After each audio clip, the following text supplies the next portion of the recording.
Oh, Nolan came to me and said he wanted to sit down with former Congresswoman, now Macomb County Public Works Commissioner Candice Miller, not just to talk infrastructure, but corruption. And so you guys sat down just a little bit before Christmas, Nolan, and had a really interesting conversation. Yeah, she loves the job, which surprised me the most. I mean, she is right where she wants to be, and you know, she's got a bone, and she's not going to let go of it. And that's the corruption that has been part of the county culture, particularly in the department she took over for a long time. And she has some pretty interesting and detailed stories. Go ahead, take a look.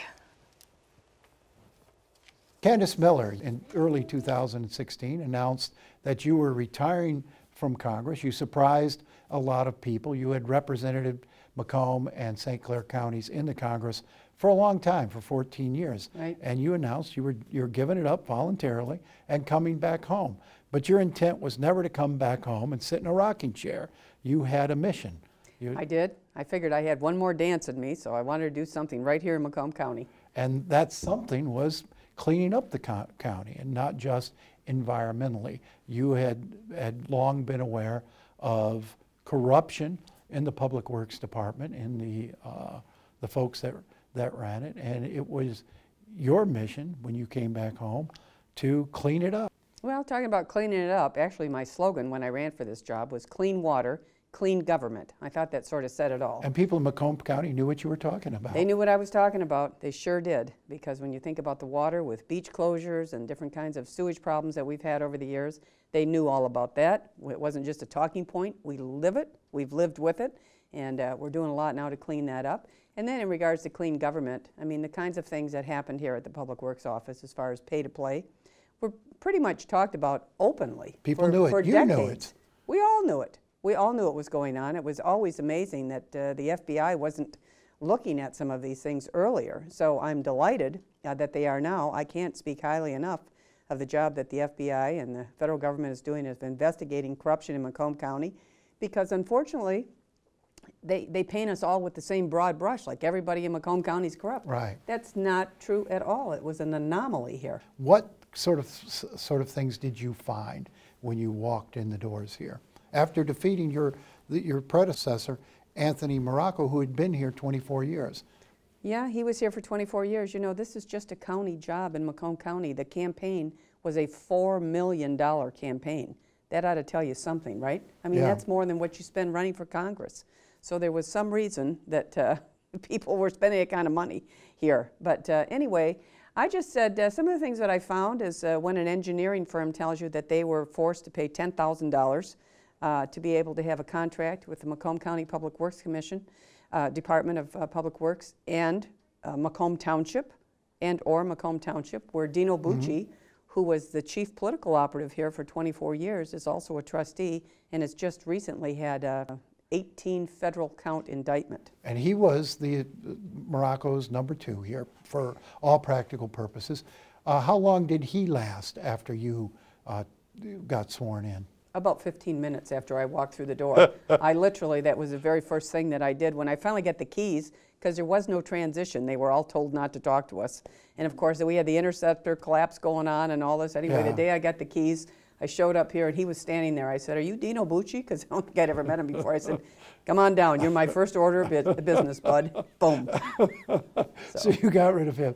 But I mean, this really was some classic corruption here. I mean, in terms of pay to play, and in terms of enriching public servants for doing their jobs. There was a lot of, like I say, when you were having these contractors have to pay in order to get contracts here. That is so wrong, right? And in terms of having contracts, no bid contracts, and then you'd get the contract, and then all of a sudden, oh, you had a $500,000 project. Well, now it was $3 million because you had all these change orders going on. No bid. Now we bid everything out. We've said transparency and accountability are going to be the hallmark of our administration. So those are some of the big things. But even the culture here, some of the small things, really, where we had an entire crew of people, 3 people whose job it was to plow Dino Bucci's snow and his parents' snow and his brother's snow and other elected officials' snow, and moving their girlfriends from one state to the next. And I mean, crazy stuff. You just can't believe it. And now that particular crew is actually out cleaning out drains, which a novel That concept. must be a That's our change of job. life for them, right? Yeah. So, Well, it's not their fault. No, They did what they were told. so did you call in the feds, or were the feds already here investigating when you arrived? The feds were already investigating. The feds were looking. Now, you hear a lot about But you this. opened up the files here and said, take a look. We said, just come in. I'll buy the coffee, okay? Here's every file that you want to look at. Come and take a look at it. And I think, though, what really happened is not so much the files here, because most of the stuff you wouldn't find in a file. Right. What happened, I think, is that many people who were previously intimidated or afraid. I mean, when I was running for this office, I wish I had a dime for every contractor that said, well, we can't support you because if you don't win, we will never get a job in Macomb County again. We'll never be able to get our permits.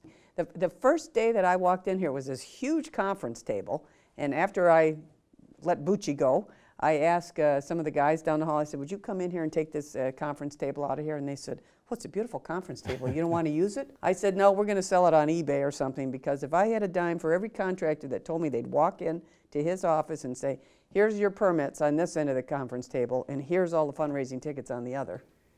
I could have retired at that. And anyway, I just said, get it out of here. The optics of that are bad. And you mentioned he would hold Christmas parties where contractors would just line up to come into his office and put the money on the desk. Well, they had all kinds of gifts that they would give. And, you know, because I've had a number of the contractors, you know, talk, and I just said, listen, if you want to send some cookies, thank you, you know, that's fine. But you don't have to send gift cards. You don't have to bring boxes of wine. I don't even drink, you know. You don't just, that's done. But the stories are legend. Everybody talks about it very openly. Love that. That was great, Nolan. I love that. I'll buy the coffee. Just come on in. Go ahead, take a look to the feds.